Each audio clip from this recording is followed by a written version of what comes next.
This is Friday's prayer.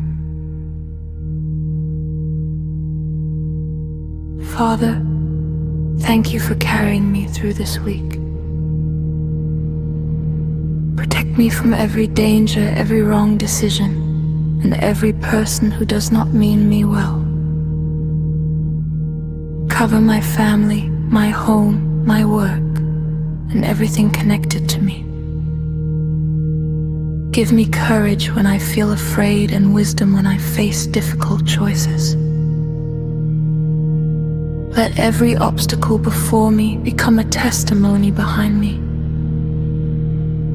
I refuse to walk in fear today. I walk forward with faith, knowing that you are with me. In Jesus' name, amen.